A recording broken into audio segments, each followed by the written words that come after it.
Salve, rapaziada, em todo o Brasil! Estamos chegando para a edição do Bandeira Quadriculada no Spotify. É nova plataforma, rapaz. Vocês estão de brincadeira comigo? A tua versão do programa agora também na versão do Spotify. Estamos chegando nas multiplataformas. Se você ainda não seguiu, segue aí. E se você quiser acompanhar toda a playlist, vai estar todinha aí pra você. Sempre que tiver, pra você ficar ligado em todos os detalhes pra vocês. Hoje, nós vamos, nessa primeira edição aqui no Spotify, nós vamos colocar aqui sobre as 24 horas de Le Mans, que vai acontecer nesse final de semana, que vai dar uma das provas mais tradicionais, que pela primeira vez vai começar numa data diferente do habitual. Comigo estamos aqui com o César Augusto e com o Fernando Botolazzo para trazer para vocês, essa próxima meia hora mais ou menos, tudo o que pode acontecer nessas 24 horas de Le Mans. Tudo bem, César? Grande abraço. Abraços, André, e vamos que vamos. Tudo bem, Fernando? Abraço pra você. Um abraço a todo mundo e vamos nessa. Bom, vamos lá. Primeira coisa, César, vamos explicar por que teve que ter essa mudança de calendário, porque pela primeira vez é uma 24 horas de Le Mans que vai começar mais tarde da história, né? Não é mais porque tarde. Tem uma tradição aí por trás, né? É, porque Le Mans tradicionalmente começa no segundo final de semana de junho. No segundo. Como teve a pandemia do Covid-19, foi adiado para a terceira semana de setembro. Fim de semana. Então, vamos dizer assim, é a tradição de você teve que ser adiada por causa da questão da pandemia.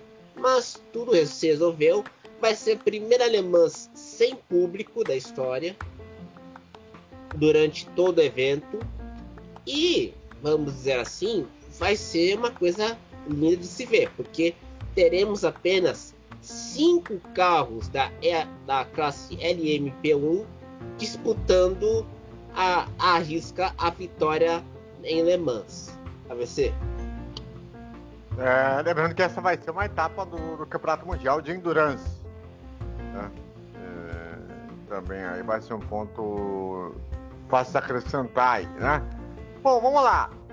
Fernando, eu quero saber de você a questão do seguinte: são quantas categorias dentro dessa prova das 24 horas de Le Mans?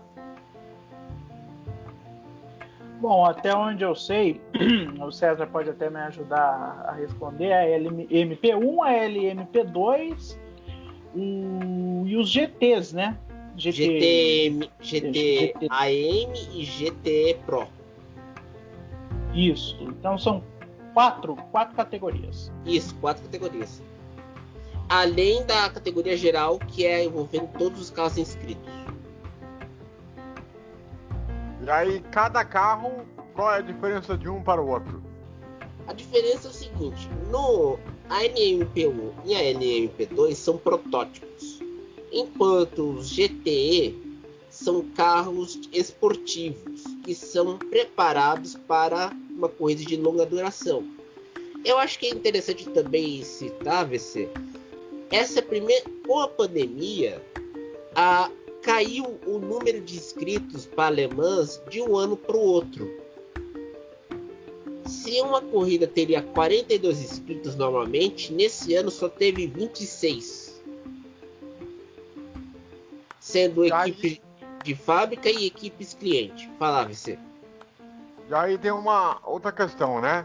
O número de participantes dessa prova, né? Normalmente, numa situação, vamos dizer assim...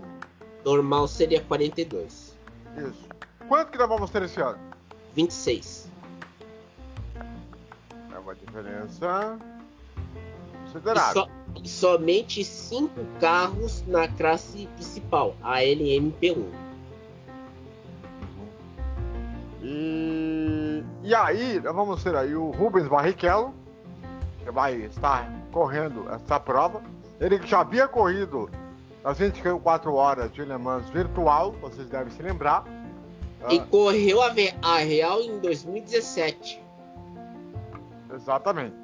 E onde teve também o Alonso nas 24 horas virtuais, mas não se sabe, eu não sei ainda se o Alonso vai realmente correr essa prova, né? Ah, não vai. Será que ele não vai? Não vai, porque o foco dele nesse ano seria Indianápolis. Em Indianápolis ele tomou na tarraqueta. Bom, aí fica aquela questão. Ô Fernando, tendo menos participantes, o número de estrelas, vamos dizer assim, teoricamente deve ser menor. Quem que talvez aí algo que pode chamar a atenção para quem é conhecido do Endurance e para quem não é conhecido do Endurance? Bom, vamos dizer assim, Le Mans para os iniciantes teria que ser o seguinte: é uma prova onde geralmente as principais estrelas eles trabalham muito na questão da estratégia, né? Eles não é aquele negócio de já partir para a ponta, conseguir vantagem, até porque é uma corrida de 24 horas, é uma pista longa, é bom lembrar, Le Mans é uma pista que tem mais de 13 quilômetros de extensão. Né? Não, tem um circuito menor de 4 km que é usado para MotoGP. Esse circuito, é o circuito Bugatti. Circuito Bugatti. O circuito de 13 km é o circuito de La Sarthe, que é a inclusão das estradinhas que ficam perto do autódromo. Aquelas estradinhas, aquelas estradas bem pequenas, que lá você pega aquelas estradas e faz a volta perfeita. Tanto que uma volta em Le Mans é 3 minutos, uma volta em um circuito menor da Fórmula 1 é 1 minuto. Então, como disse, é uma prova longa, é um circuito longo, então a estratégia é fundamental. Para aqueles que são iniciantes e não tem como acompanhar as 24 horas, eu aconselharia assistir a primeira 1 hora, ou as primeiras 2 horas no início e as 2 horas finais, e ficar acompanhando no live timing como anda, né, a questão dos pilotos. Agora os mais cobras já conseguem ir alternando. 1 hora assiste a largada, depois volta e assiste mais 1 hora, vai na parte da noite, dá uma bisoiada de madrugada, para se situar, né? Não tem como aguentar 24 horas direto, a não ser que tenha casos. Eu posso... Tem um caso, sim. Um amigo meu que escreve sobre Endurance, o Fernando Reynolds, do Bongassat, ficou 24 horas vendo a corrida. Então, esse é corajoso. Mas então, é isso, né? Então, para quem quer assistir Le Mans, pegue as 2 horas iniciais e as 2 horas finais para ter uma ideia mais ou menos, para situar, para ver como que é a pista, os carros. É isso.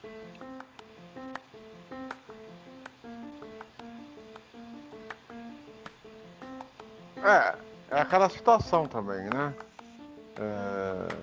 Como equipes, como tudo, né? Que acontece também, né? E outra coisa, né, ô César? Quem tem a questão de saber entender a temperatura do dia para a noite, muda muito, não? Muda muito, e também tem um detalhe. Como está no fim do verão na Europa, então as corridas terão, vamos dizer assim, um componente a mais. E tem outro detalhe. Como não tem mais... Estamos no final do verão na Europa, ainda tem aquela luz natural que fica até as 9 da noite e começa, e o sol volta lá por volta das 6 da manhã. Então é aí que pega, porque nessas horas são cruciais para a questão da corrida, porque o piloto vai ter o sol na cara praticamente, então vai ter que usar óculos, vai ter uma sobreviseira. Tem um filme muito bom que fala sobre Le Mans, que é o Ford versus Ferrari. que ganhou Oscar até. Que fala muito bem dessa época, quando se tinha o lendário Ford GT40. E com um detalhe interessante, né, Fernando, que por ser verão, o nível de temperatura dos pneus ela vai mudar bastante, pode ficar mais calor, pode ficar mais abrasivo ou não. Isso também muda no psicológico do piloto e como o carro ele pode também ter um acerto para uma corrida de longa duração, não? Sim, não tenha dúvida. Realmente, como muitos dizem das 500 milhas de Indianápolis, até mesmo já disseram em relação de Mônaco, a 24 horas de Le Mans é um campeonato em um dia. Todas as situações que acontecem durante um campeonato, uma temporada regular, ou um campeonato, seja Fórmula 1, ou outro campeonato de automobilismo, você vivencia em 24 horas, né? O trabalho das equipes, o desgaste do carro, tem a queda de temperatura na noite, na hora no pico, né? O calor, por ser verão na Europa. Então tem todos esses fatores, André, e o piloto tem que estar realmente muito preparado. Tanto que tem pilotos que, assim como Indianápolis, só correm em Le Mans e se preparam o ano inteiro para essa corrida. E aí tem outra coisa, né? Lembrando que o Fox Sports vai transmitir a prova para o Brasil em algumas janelas durante aí o sábado. Eu não posso perder essa oportunidade. O Chorão tá incluído na história? Então, provavelmente ele vai estar em uma das janelas. Se eu não me engano, como eu acho que não vai ter etapa da MotoGP agora, acho que o Edgar vai estar em algum momento aí também, né? Aliás, é a primeira vez na história da Fox, sob o comando Disney, que Le Mans não vai ter... O Theo nunca narrou Le Mans quando ele estava na Fox. O Theo agora saiu do Fox Sports, né? Agora vai pro SBT, né? Aliás, no dia que nós estamos gravando aqui este podcast, ele vai estar estreando na emissora lá na Libertadores da América. Reestreando, né? Que ele fez o correto também, né? Essa é a grande realidade.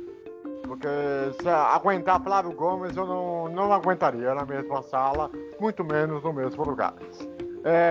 E o Chorão, você também não aguentaria? Hã? E o Chorão, você também não aguentaria? Não. Eu acho assim...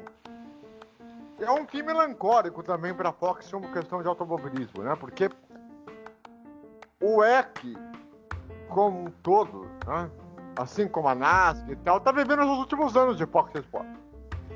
A gente não sabe se a ESPN vai querer ter um interesse de pegar o campeonato para ser mostrado. Não, e também tem outra também. Acho que o fim melancólico, que você bem citou, vem pelo fato que a Fox, na época, pegou qualquer campeonato de automobilismo que estava sem concorrência para transmitir. Só que não tinha uma equipe boa. Porque, vamos falar, o mestre Edgar de Mello sofria na mão do Flávio Gomes e do Chorão. Sim. Até porque o Edgar tem mais experiência, tem mais vivência no assunto, né? É um cara que já acompanhou Endurance, já correu prova de Endurance no Brasil. Uhum. Então, e não é só o Edgar, o Thiago Alves também. O Thiago Alves tem sido uma gratíssima surpresa como narrador. E aí tem que incluir também quem aguentou todos esses anos e agora pode ficar sem emprego, Hamilton Rodrigues. Agora o Hamilton passa a ser o número 1 como narrador de automobilismo do Fox Sports, né? Mas é óbvio, né, Fernando? Essa edição das 24 horas da Le Mans e a próxima já vai ter aquele QG de despedida também dessa equipe de automobilismo do Fox Sports, porque a gente sabe que muito dessa turma aí, muito provavelmente, não vai estar na ESPN, se a ESPN quiser algum desses torneios da NASCAR, de Endurance e tudo mais, né? É complicado. Eu não me surpreenderia também se eles ficassem para essa debandada da ESPN. Bom, mas é uma despedida assim. É um canal que já está indo para...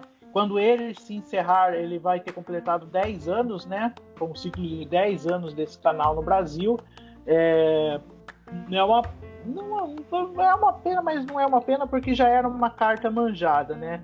E outra, é uma equipe que teve bons profissionais, né? Eu destaco o Sérgio Largo, né? Lago? É Lago? É Lago, não é Largo, como é Lago. Luiz. É Lago. Eu confundi com o Luiz Carlos Largo. Sérgio Lago. O Sérgio Lago, que comandou a NASCAR, né, durante um tempo. Então, é o seguinte, são mudanças, né? E esse ano foi tão louco em mudanças de direitos de transmissão. Aliás, tá tendo uma novela em relação à Fórmula 1 ainda. Então, é esperar, né? Vai ficar aquele QG de quero mais, de que vai fazer realmente falta. Lógico, esse cenário pode mudar do jeito que tá maluco essa situação, mas vai ficar aquela pontinha de que foi uma sacanagem como um todo. Não é à toa que o Theo, antes do fim do contrato, já caiu fora logo na primeira. E isso é um ponto que vai deixar bem minguado, que vai se desmantelando pouco a pouco. Isso é triste, ainda mais pelo Edgar, pela idade, pela condição que ele está. Isso que é o mais... Pra mim, eu acho que é o mais triste dessa história. Porque o Thiago Alves, como é que chama lá o outro lá? O Chorão. E também o Hamilton tem mercado pra escolherem, pra onde querem, quando querem. O Edgar não. Você que sabe disso, né? O Edgar, infelizmente, ele não tem outro mercado. Não é só ele. Vamos falar aqui. O Hamilton vai estar sendo escalado pro futebol espanhol. Que já fazia quando era na época do Fox Premium. O Thiago vai ir pro beisebol, se não duvidar. O único dos três que a gente citou aqui, além do Edgar, que não tem mercado, é o Chorão. E o Flávio Gomes não vai ser bem recebido na ESPN, que eu já tô sabendo. Mas peraí, o AVC. Na época da treta dele, quando ele xingou a torcida do Grêmio na ESPN, não era por causa do Trajano ou era com a alta direção acima do Trajano? O Trajano já não era mais o diretor. Uhum. Ele já era só o comentarista da casa. É bom explicar, né? O Palomino estava começando a assumir a direção de jornalismo naquela época. Então, ele não teve muito o que fazer, porque foi ordem superior. Uhum. Então, aí não teve conversa. E aí, realmente, dentro da ESPN, ele, tirando os profissionais... Ele virou persona não grata. Ele virou persona não grata. Exato. Tanto que ele falou mal da ESPN em vários momentos. Então, assim, é um cara que, se ele quiser ir para outro lugar, ele vai ter que escolher. Ele vai ter que se virar.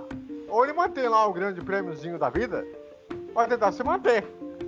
Pode ser que Sport TV seja um bom lugar para ele. Não vai ser, sabe por quê, Fernando? Na época de Fox, o seu Flávio Gomes no Fox descia porrete na Sport TV por via do Grande Prêmio. Porque mas ele é bom lembrar o seguinte. É bom lembrar o seguinte. É bom lembrar o seguinte. O Flávio Gomes, ele é muito amigo do Galvão, né? É verdade. Ele é muito amigo do Galvão, né? E E querendo ou não, ele junto com o Reginaldo Leme, eles editam o anuário automotor, né? E não é só isso, o próprio Flávio ajuda o Reginaldo no automotor no YouTube. Tem mais essa. A questão do Reginaldo do SBT começa a aumentar, né? Começa a ficar realmente Sim. grande. Mas é aquilo. Esses campeonatos que nós vamos ver agora nesses 2 próximos anos pode ser um fim de uma geração. Eu acho que tem aí um porém a ser analisado, AVC. Por que a Fox, mesmo tendo NASCAR e WEC, não deu aquele salto de popularidade no público brasileiro? Olha, muito não só pela fusão, mas também teve as saídas importantes, né? O Edu Zebini acabou saindo no começo do ano, né? E o Márcio Moron só tá lá pra tentar manter a emissora de pé até o fim. E sem contar que o grupo Fox, o grupo Disney comprou por 6 anos os direitos da MotoGP. Sim, eles assinaram por 6 anos e quando acabar o Fox Sports vai ser passado pra ESPN. É isso que vai acontecer. Entendeu? E aí daqui a pouco vai se voltar as transmissões dos estúdios. Que vamos combinar, não vamos ficar a vida inteira fazendo de casa. Não é como nós aqui. Uhum. Pô, são emissoras que têm capacidade de ter uma estrutura 10 vezes maior. Ou adequar a estrutura para a nova realidade também. Então assim, eu acredito que a partir do momento que voltar do estúdio, no ano que vem, ou o outro já com a ESPN, já só ela, isso vai ser inevitável disso acontecer. Porque uma hora a gente vai ter que voltar à normalidade. Vai ter que ter uma condição para isso, né?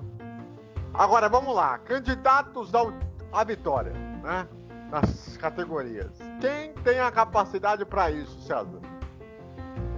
No geral, vai ser Toyota. Por quê? Porque é a única com carro híbrido e a única que o carro híbrido regula vamos dizer, o lastro dos carros privados. Os carros privados da LMP1 e a LMP2. Na GTZ e GT Pro, GT AM e GT Pro, acho que o título fica com a Porsche. E aí, meu caro Fernando, na questão de pilotos, quem deve ser o trio e deve ter a capacidade de vencer no geral e nas categorias?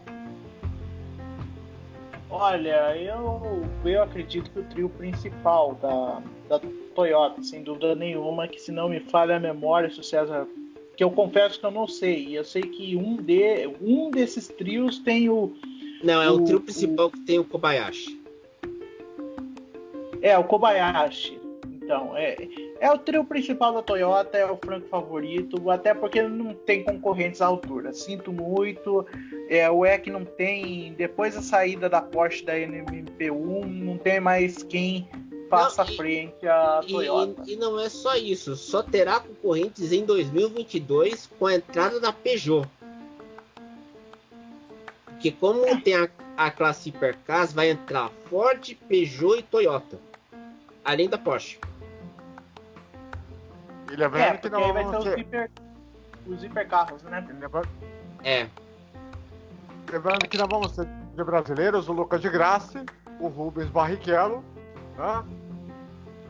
E que mais? O Bruno Senna provavelmente. Acho que o Bruno Senna vai também. Uhum. Que são 3 que têm tido bons resultados no Endurance, né? Aliás, é bom a gente falar aqui, né, o Fernando?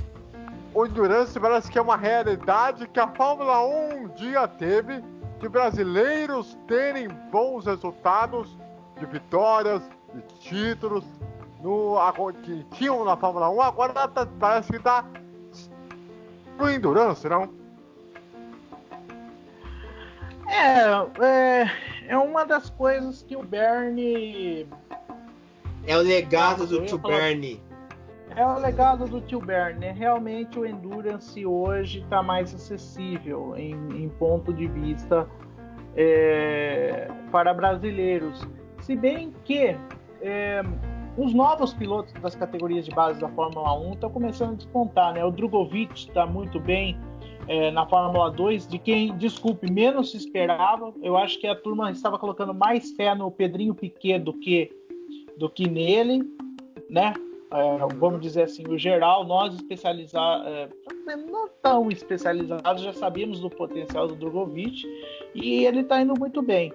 Agora os principais pilotos estavam se debandando para o Endurance, caso do Pedro Fittipaldi, que até se acidentou em Spa, no Endurance, e o Felipe Nasser, que está muito bem, obrigado, na INSA. Mas eu incluiria também Pipo Derani na INSA. Sim. O Pipo Derani já ganhou Daytona e já ganhou Sebring com a Cadillac. Ele ainda não ganhou Petit Le Mans, que fica nos Estados Unidos. E outra coisa, o Pipo Derani é um cara que costuma a ter bons resultados no Endurance, né? O Imola tem sido a maior prova disso, de como que ele está fazendo, né? Essa parada. O Hélio agora também tem isso. Portugal também é outro país que tem tido excelentes resultados dentro do Endurance, né? Então, acredito Mas a eu gente pode que... falar também que teremos uma tríplice coroa que o Alonso não conquistou se o Montoya vencer na classe LMP1 com a Acura. Sim. E que tem uma condição... É engraçado, porque a Colômbia, né, Chile, Argentina, Brasil estão caminhando nesse sentido no Endurance, ao invés da Fórmula, né? Talvez por uma questão de grana, talvez por uma questão de resultado pessoal melhor. Então você acaba tendo alguma coisa, acaba colocando alguma coisa. Então, basicamente é isso. Bom, é isso, molecada. Então, você já sabe, acompanhe as nossas redes sociais, curta o nosso canal aí no Spotify. Um grande abraço pra vocês e até mais, hein?